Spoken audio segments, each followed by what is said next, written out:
Unidade 4, População Mundial e do Brasil. Aula 13.2, Conteúdos. Distribuição geográfica da população. Crescimento demográfico e desenvolvimento econômico 1. Habilidades. Selecionar a teoria demográfica mais adequada a determinado contexto. Relacionar uma charge sobre o controle populacional com suas possíveis causas e consequências.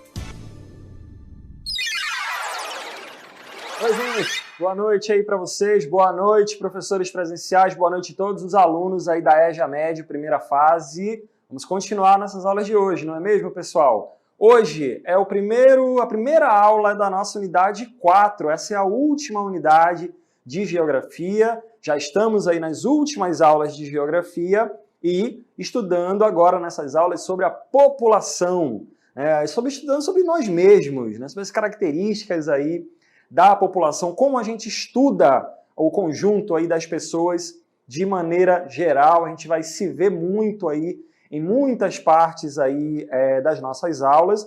Inclusive já aconteceu na primeira aula, né? A gente vai revisar agora o que a gente viu aí na primeira aula com a professora Ludmila, exatamente, né, sobre alguns conceitos demográficos importantes quando a gente vai estudar determinada população. As pessoas que trabalham com esse tipo de atividade, elas têm que saber, né, e todos os estudantes de geografia de maneira geral, né, a gente tem que saber que a população está sempre mudando, né? As pessoas aí de uma cidade, há 10 anos atrás, tinham características diferentes do que são hoje em dia, 10 anos depois. Então, tudo porque vai acontecendo essas mudanças aí na quantidade de pessoas, na idade das pessoas, na quantidade de crianças, na quantidade de jovens, tudo isso vai acontecendo. E vocês viram com a professora Ludmila, né, exatamente algumas características aí com relação a algumas palavras que são muito importantes na hora da gente estudar.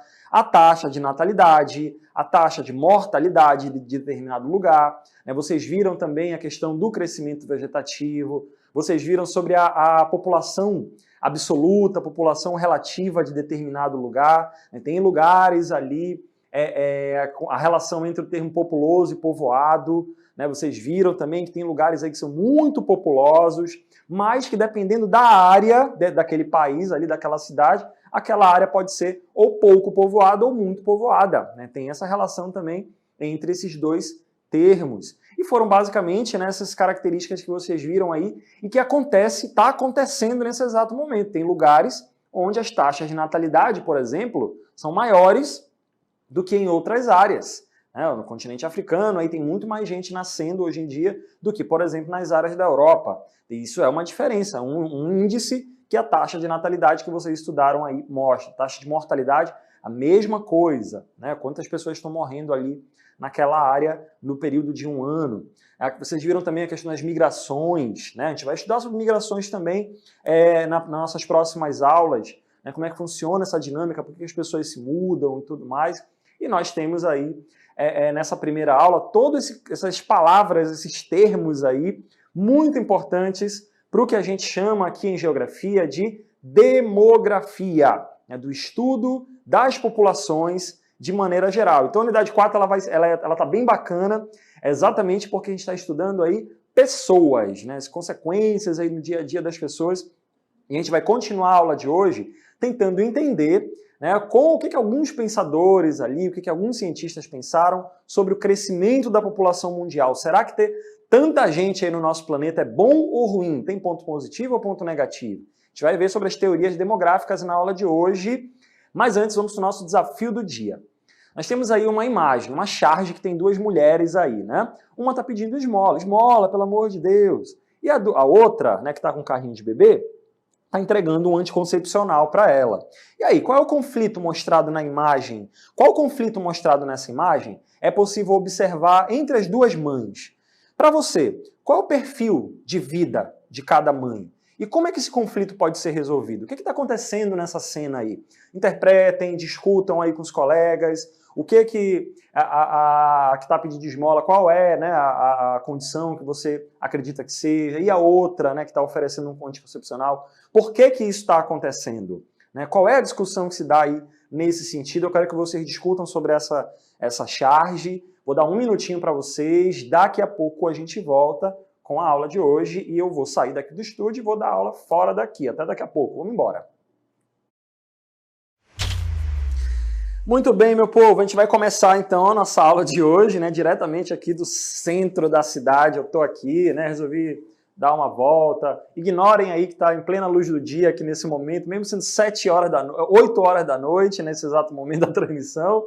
Mas a gente segue em frente para explicar exatamente que as populações, as pessoas aí no mundo todo, elas estão concentradas em algum ponto do planeta. Né? Todas as pessoas que estão aqui nesse momento, eu também, está todo mundo correndo atrás do seu, todo mundo vivendo a sua vida. E a maioria das pessoas que estão aqui, no caso aqui de Eduardo Ribeiro, essa avenida aqui da cidade de Manaus, está todo mundo, né, vivendo a sua vida aqui nessa cidade.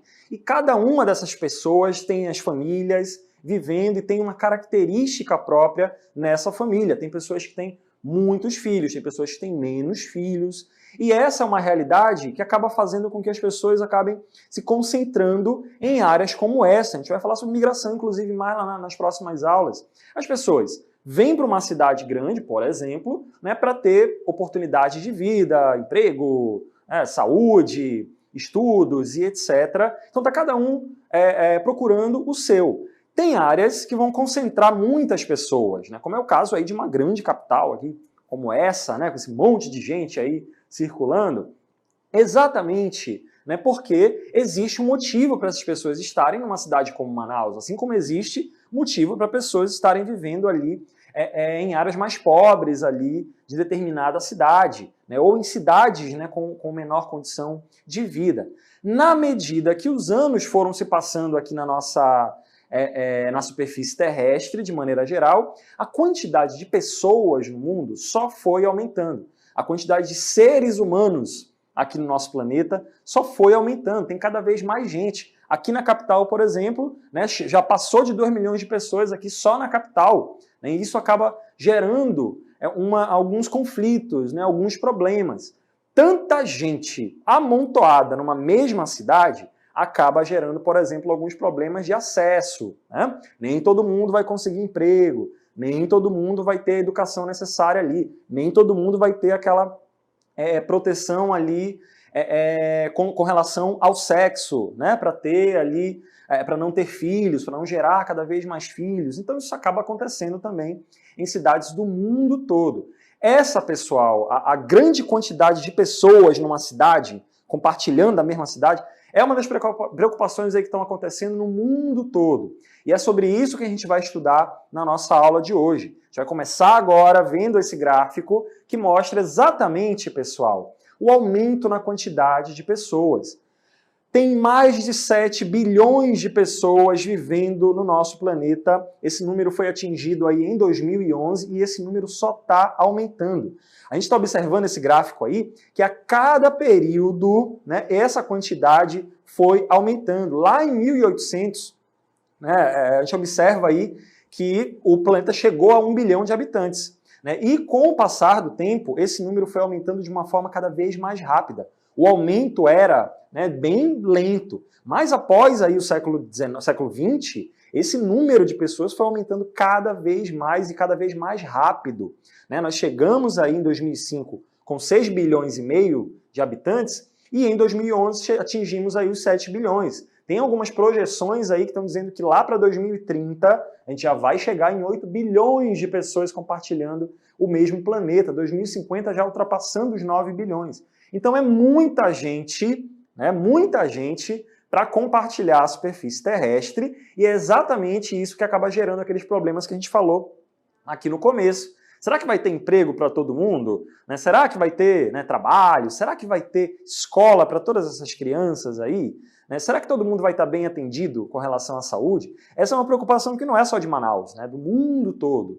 E é uma preocupação também antiga, né? Bem antiga. As pessoas não estão pensando no aumento das pessoas desde recentemente, né? Essa preocupação com o aumento exagerado da quantidade de pessoas no mundo vem lá do século XIX. A gente vai ver agora, exatamente na próxima tela, que existem os cientistas, os pensadores, os sociólogos, os geógrafos, as pessoas que trabalham com o estudo demográfico, ou seja, com o estudo da população, elas sempre tentam fazer essa relação ali entre desenvolvimento econômico, né, a gente está falando aqui de emprego, de renda e tudo mais, crescimento populacional, quantidade de filhos, taxa de natalidade e tudo mais, e também recursos naturais. A gente está falando aí fontes de energia, que a gente já estudou, a gente está falando de alimentação, agricultura, pecuária, tudo extrativismo, tudo isso aí tem que estar bem equilibrado no nosso planeta para poder as pessoas terem acesso a isso. E para as pessoas, existem aí algumas teorias que fazem exatamente essa relação entre a quantidade de alimentos, entre a quantidade de pessoas, entre a quantidade de recursos naturais que existem aí no nosso planeta. Nós vamos estudar na aula de hoje sobre essas 3 teorias. A teoria malthusiana, como é que essa teoria pensa o crescimento da população? Qual é a resposta que essa teoria dá com relação à grande quantidade de pessoas no mundo? A gente também vai estudar sobre a teoria neomalthusiana, né, qual é a característica dela e qual é a forma dessa teoria de explicar o crescimento muito grande da população.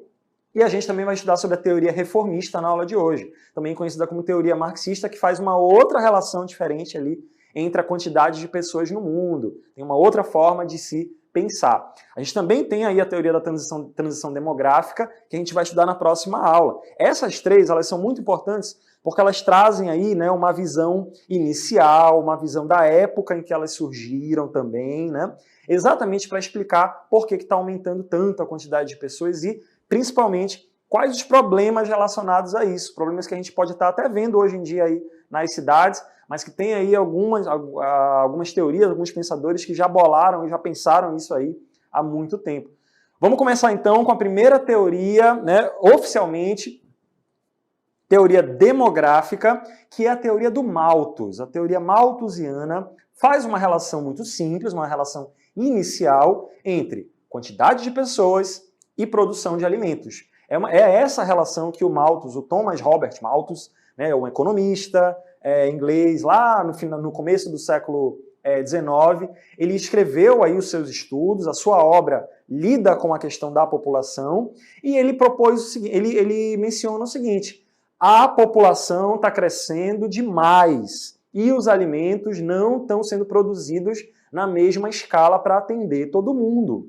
É como se a população mundial crescesse em uma progressão geométrica e a produção de alimentos crescesse num ritmo menor, num ritmo de progressão aritmética. Então o Malthus, ele é um economista, né? Os economistas usam muito fórmulas matemáticas, uma lógica matemática para explicar determinada realidade aí do mundo, né? E, além disso, né, a gente vai comentar também que tem um componente religioso aí também na teoria dele, que a gente vai falar daqui a pouco. Mas a gente vai ver agora exatamente como é que, na época, lá no século XIX, ele estava pensando a questão da população e dos alimentos. A gente vai ver agora um exemplo de um território qualquer aí, né, nessa tela agora, que faz essa relação. A quantidade de pessoas crescendo num ritmo muito maior. A gente consegue observar isso pela numeração ali do lado, né?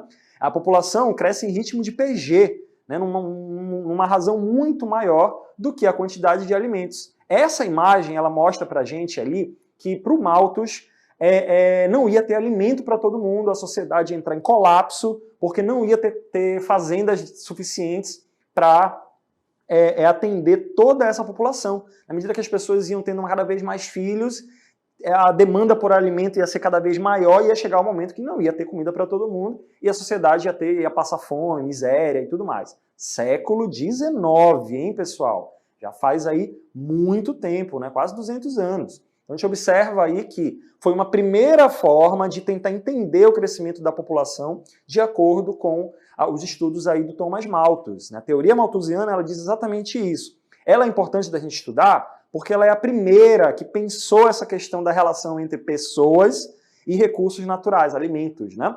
Se não tiver um equilíbrio entre a população, se as pessoas não pararem de ter filho, né, não vai ter comida para todo mundo no futuro. Ele dava uma margem bem pequena, né, com relação ali à sociedade. E quais eram as proposições do Malthus? É isso que a gente vai falar agora que entra a questão religiosa, né? Ele promovia a chamada sujeição moral. Ficou conhecida dessa forma, né? A situação ali de como resolver esse problema. A questão da sujeição moral, ou seja, as pessoas devem se privar dos desejos sexuais, parar de fazer sexo, parar de fazer filho, exatamente para reduzir as taxas de natalidade daquela área. O Malthus tinha uma referência protestante, né, que já tinha essa questão também de relacionar a questão moral a essa questão econômica aí da sociedade dentro da teoria malthusiana, dentro da teoria demográfica ali do Malthus. Então a ideia era exatamente controlar, né, a questão da quantidade de filhos naquela época, século XIX, para evitar esse problema com a questão da alimentação. Ele também previa, pessoal, ele mencionava coisas muito previstas naquela época, de que, na verdade, a população pobre, né, é a que está prejudicando a evolução da sociedade, para ele, lá naquela época. Então, quanto mais guerras, quanto mais epidemias de doenças, né, quanto menos filhos de famílias pobres tiver numa sociedade, a gente está falando aí da Europa do século XIX, quanto mais isso acontecer, né, doença, guerra e tudo mais mortes vão acontecendo e essa sociedade vai se equilibrando. Então observem aí que tem um componente muito importante na teoria do Malthus, que é uma coisa mesmo de controle da população. Né? Então as pessoas têm que se controlar os seus desejos ali, né, se voltar para outras atividades, e também ele considerava essas situações negativas da sociedade, como uma grande crise de doenças, questão de conflitos de guerra, onde morrem muitas pessoas, né, como coisas positivas para a sociedade, né, que eram, né, isso ia fazer com que morresse mais gente, ia diminuir a quantidade de pessoas e isso ia gerar um equilíbrio na sociedade. O problema, né, que a teoria dele foi criada num período ainda, século XIX, a Revolução Industrial ainda estava acontecendo, as grandes mudanças na forma de plantar, né, da agricultura e tudo mais, ainda estavam sendo desenvolvidas. Então ele acabou vendo apenas do ponto de vista de uma área ali da Europa, rural, né, e acabou propondo aí a teoria, quando na verdade a sociedade ela acabou, né, tendo aí uma série de evoluções, principalmente com relação à produção de alimentos, né, cada vez maior, a industrialização, a medicina, né, tudo isso acabou sendo cada vez mais evoluído no período da Segunda Guerra Mundial, após o período da Segunda Guerra Mundial principalmente. Além da teoria malthusiana, houve, com o passar do tempo, uma atualização dessa teoria aí do Malthus, que é a teoria neomalthusiana, que ele dá uma corrigida, né, no que o Malthus pensou há séculos atrás, e ela foi desenvolvida no período ali da Segunda Guerra. É uma outra forma de explicar o crescimento das pessoas e a consequência do crescimento da população, baseada no pensamento do Malthus, só que com algumas mudanças, né, algumas atualizações ali. O que aconteceu no final da Segunda Guerra Mundial, pessoal? Todo mundo já ganhou, em história a gente já estudou, teve ali a derrota da Alemanha, a divisão da Alemanha, a gente teve ali então os Estados Unidos como uma grande potência, né, e tudo mais, e nesses países, nos países desenvolvidos, acabou acontecendo um aumento muito grande na quantidade de pessoas, um aumento no número de filhos, uma melhoria na qualidade de vida, na saúde, na medicina e tudo mais. Isso acabou fazendo com que as cidades crescessem bastante, e isso também aconteceu, só que nos países pobres gerou esse problema, né? Os países pobres têm menos renda, têm menos riquezas. Então isso acabou gerando, né, um problema ali para a população mais pobre dos países subdesenvolvidos, países pobres, nos países como a América Latina, Sudeste Asiático e etc., dessas áreas aí do planeta. Então ocorre que nos países desenvolvidos tem ali uma qualidade de vida um pouco melhor, mas nos países pobres acaba acontecendo o quê? Um número maior de filhos, né, a média de filhos em países da África, países da América Latina, do Sudeste Asiático, acaba sendo muito maior do que em outras áreas, Estados Unidos, países europeus e tudo mais, e isso acabou gerando, né, um inchaço na população e um prejuízo também na qualidade ali de vida das pessoas de maneira geral. Então, os teóricos que trouxeram de volta a teoria do Malthus, dentro da teoria neomalthusiana, o que eles estavam observando? A população está crescendo demais, né? Por mais que esteja bastante evoluído aqui, tem que ter um controle principalmente da população mais jovem, da população de países mais pobres. Senão, os países mais pobres vão entrar ali em colapso também, toda aquela coisa que a gente viu na teoria do Malthus. Mas qual é a diferença da teoria malthusiana para a teoria neo-malthusiana? A forma como lidar com a questão do crescimento da população desses países. O Malthus falava, né, em parar, né, de fazer, né, de se voltar para outras coisas e tudo mais. A teoria neo-malthusiana já prevê a questão de algumas ações que podem ajudar essas populações de países pobres ali a controlarem as suas taxas de natalidade. Vamos ver na próxima tela, então, que são esses elementos aí que a gente está vendo, né? Os métodos anticoncepcionais são aí elementos muito importantes para justificar o controle de natalidade dos países mais pobres. Então, são necessários ali maiores gastos em educação e saúde, né? A gente ocorre ali que nesses países, como tem muito jovem, muita criança, né, final da Segunda Guerra Mundial, até mais recentemente também nos países mais pobres, a preocupação acaba sendo muito grande. Então a solução é controlar as taxas de natalidade desses países mais pobres. No Brasil, na Argentina, na Índia, né, vários outros países ali acabaram passando por programas de controle de natalidade. E aí você vê o acesso aí, por exemplo, a métodos anticoncepcionais, como a camisinha, né, a pílula, o DIU, né, vários outros elementos ali que podem ajudar, principalmente as mulheres, né, a não engravidarem. Então a questão aqui, a diferença aqui, na verdade, é exatamente a questão da conscientização da população, a questão ali do uso de elementos anticoncepcionais. Qual é o objetivo principal? Diminuir as taxas de natalidade dos países pobres para evitar colapsos, para evitar a miséria muito grande nessas áreas, que tem mesmo, né? Aquela situação ali, como a renda é menor, acaba gerando problemas ali de acesso a esses serviços, à saúde, à alimentação e tudo mais. E tem a questão também visual, né? Uma família com muitas pessoas, uma família com muitos filhos, numa cidade grande acaba sendo muito mais difícil, né? Em áreas de interior, até é possível. A cultura local, no nosso caso aqui, tem a questão do trabalho, né, dentro aí dos sítios e tudo mais, mas numa grande cidade acaba gerando um problema, porque o custo é muito maior. Né? Então, alguns governos, vários governos, acabaram promovendo, né, assumindo essa questão que a teoria neo-malthusiana prevê para aplicar nos seus países para tentar resolver essa situação. Então vamos ver agora que tem alguns problemas relacionados a isso, né, sobre a questão da teoria neo-malthusiana. Nos países pobres, o que foi que aconteceu? Né? Houve a divulgação dos métodos anticoncepcionais e também houve a divulgação de ideias, de propagandas e tudo mais, relacionando a ideia de planejamento familiar. Né? Olha essa propaganda, vamos acompanhar aí uma propaganda que é do Brasil, né, e que está sendo aqui usada apenas como exemplo do que a gente está tentando trazer aí, que é a ideia de planejamento familiar, que está diretamente relacionada à chamada teoria neo-malthusiana. Você tem aí um bebê, né, em destaque e tem uma frase aí: ter ou não ter filhos? Quantos filhos ter? Quando ter? Né? Então já é para trazer a ideia para a pessoa que está vendo aí essa propaganda que, né, ela tem que o quê? Pensar, ela tem que pensar, né, como que ela quer compor a família dela. Será que ela pode ter uma família? Será que ela pode ter mais de 2 filhos, mais de um filho? Ela tem condições para isso? É uma coisa que lembra um pouco, né, o que o Malthus falava, só que com uma diferença. Aqui, a questão já não é mais assim, temos que nos voltar para Deus, temos que parar de cometer pecado e tudo mais. A questão já não é mais essa. A questão já é ações como é o caso do planejamento familiar, distribuição de anticoncepcionais ou por preços muito menores em farmácias, no caso do território brasileiro. Então, essa propaganda ela traz essa ideia, né, de que é necessário conscientizar a população para poder diminuir aí a questão da quantidade de filhos, né, que essa que é a meta que essa teoria promove.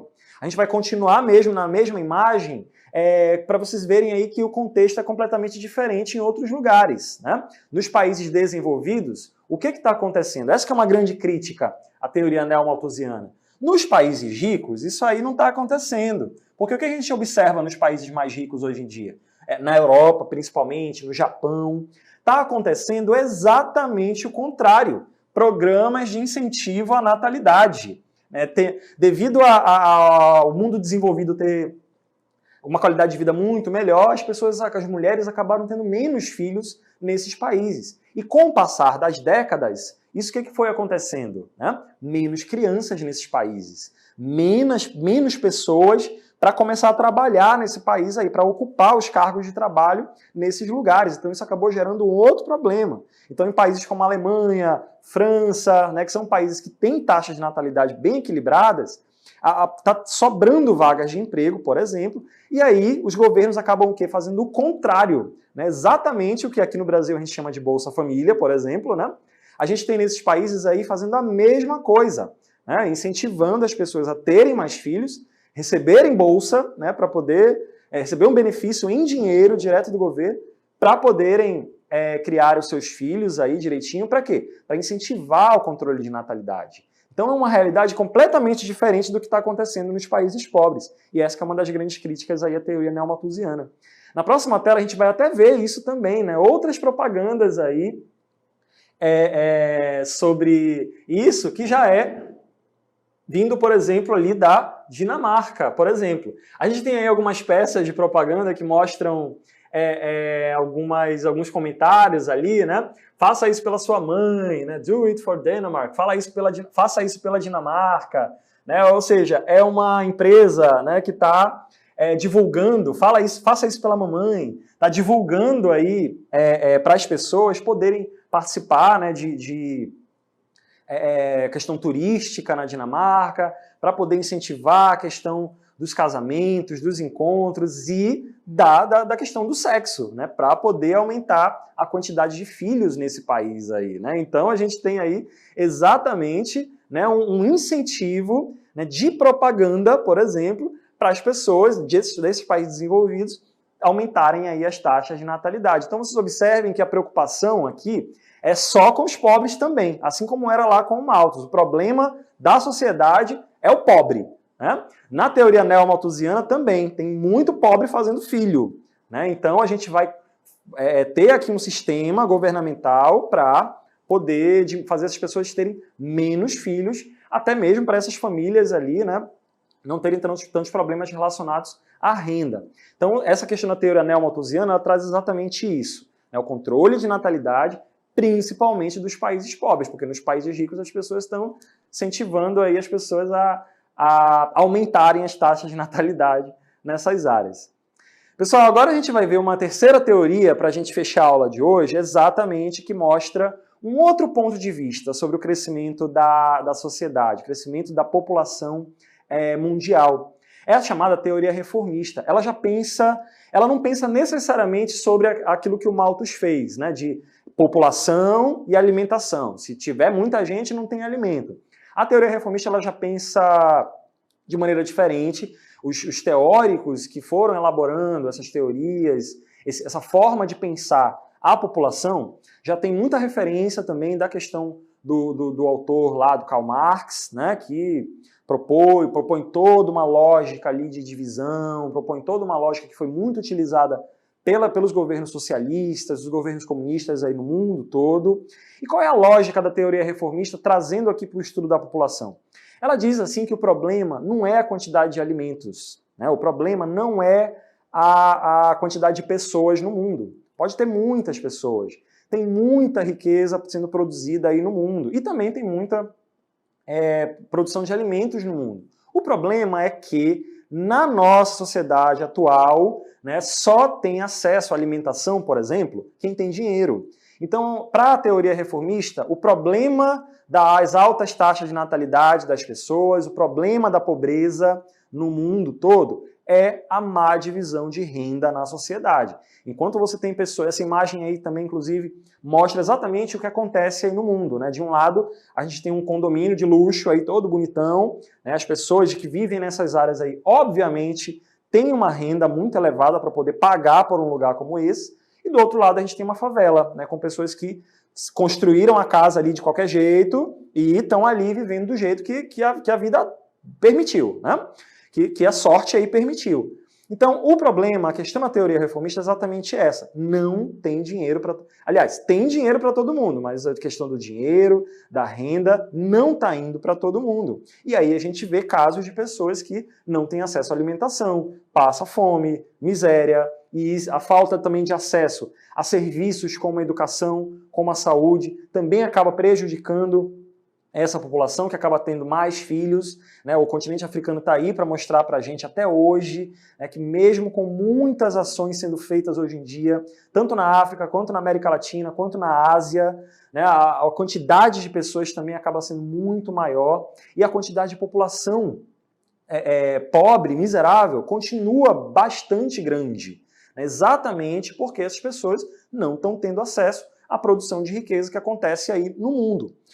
O que a teoria reformista critica lá do Malthus e também da teoria neo-malthusiana é que, como a gente vai ver na próxima tela, o problema não é a falta de alimento, né? Não é que está faltando alimento para todo mundo. Nunca se produziu tanto, inclusive. Desde a Revolução Verde, lá, né, há séculos atrás, até hoje em dia, com a produção de alimentos transgêneros, com a produção, com a agropecuária intensiva, né? Hoje em dia você pode produzir no solo, em fazendas de agricultura intensiva de maneira muito mais rápida do que como era há 100 anos atrás, né? Então a gente observa ali que a questão da produtividade, ela daria sim para atender toda essa população. O problema é que só vai ter acesso a essas tecnologias, só vai ter acesso à alimentação farta, né, de qualidade, né? Só vai poder comprar um sanduíche na lanchonete ou uma pizza, né?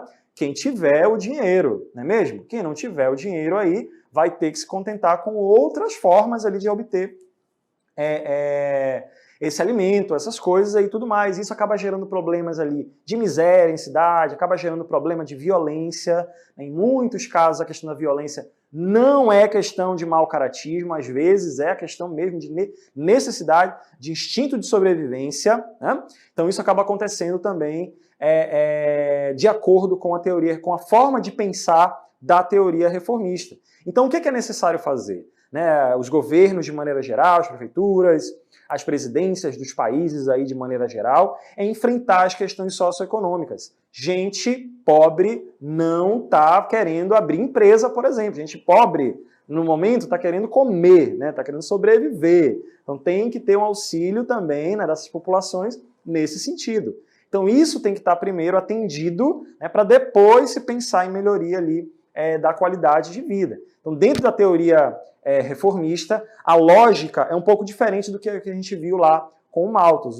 A sociedade ela pode, né, permitir com que todo mundo que vive numa cidade aí viva bem, né? O problema aí é que só está vivendo bem quem está com dinheiro, né, quem está com emprego, e quem não tá com emprego, por exemplo, né, quem não tem renda, né, como é que fica? Então tem toda essa discussão que a teoria reformista traz aí e que pode ser aplicada para o mundo todo. A gente vai finalizar a aula de hoje vendo, claro, algumas informações aí importantes sobre quem somos nós, né? Quem são essas 7 bilhões de pessoas que estão aí compartilhando essa mesma cidade, esse mesmo planeta aí nesse exato momento. A gente vai ver algumas curiosidades aí agora para finalizar a aula de hoje. Nosso planeta aí gigantesco, tem muita gente dividindo aí esse planeta, não é mesmo? Já ultrapassamos os 7 bilhões, estamos caminhando aí, né, com várias curiosidades aí hoje em dia, a quantidade de religiões muito grande ainda, a religião cristã, né, católicos, protestantes, de maneira muito intensa, o islamismo também é muito forte, né? Tem algumas projeções aí que em 2100 a Índia e a China vão concentrar mais de 8 bilhões de pessoas, né?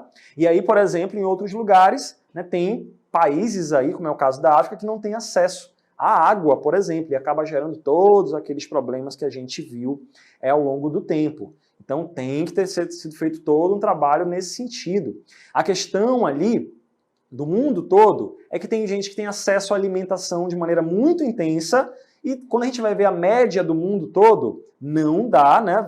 Teria, né, como alimentar todo mundo. O problema é que de diferentes países, tem países que têm muita fartura, muita riqueza, e como é o caso da África, aí tem pouca, né? O caso do continente africano de maneira geral. Então a gente tem aí um ritmo de crescimento no nosso planeta muito intenso, né, e que está cada vez aumentando a população. A gente já viu esse gráfico aí no começo da aula, não é mesmo? Quantidade de pessoas cada vez maior, né, num ritmo cada vez mais rápido, né, de crescimento aí da população. Algumas projeções aí, né, para chegarmos aos 8 bilhões antes de 2030, né, o continente africano, que ainda tem muitas taxas de natalidade, ele acaba, daqui a algum tempo, né, vai ter muito mais gente do que em outros continentes que estão o quê? Reduzindo a taxa de natalidade. Então a gente observa aí exatamente que o continente africano ele tem que ser feito aí muitas ações também, e nas áreas mais pobres do planeta também nesse sentido. Então a gente observa aí, né, quem serão os 8 bilhões, né, como que vai ser a geração depois de nós aqui, né? Quem serão as próximas pessoas aí que vão dar continuidade? Como é que vai ser a humanidade daqui nos próximos 50 anos? Como é que vai ser a produção de alimento? Como é que vai ser a qualidade de vida das pessoas? Será que a gente vai caminhar para um mundo aí cada vez mais equilibrado? Ou será que a gente está caminhando para o caos mesmo, para a guerra e para tudo mais? A gente tem que acompanhar essas questões aí na evolução da humanidade. Já evoluiu tanto, né? De anos, de séculos e séculos de existência dos seres humanos para cá, muita coisa já aconteceu, muita coisa já evoluiu. E muita coisa também pode acontecer no dia a dia da população de maneira geral. Essas foram as nossas aulas de hoje sobre população, primeira aula da unidade 4. Amanhã continuamos nossas atividades. Boa noite, professores presenciais. Boa noite a todos os alunos. Boa noite, professora Ludmila. Boa noite, professor Jefferson. Boa noite a todos vocês e até amanhã. Tchau, gente. Até amanhã. Tchau, tchau.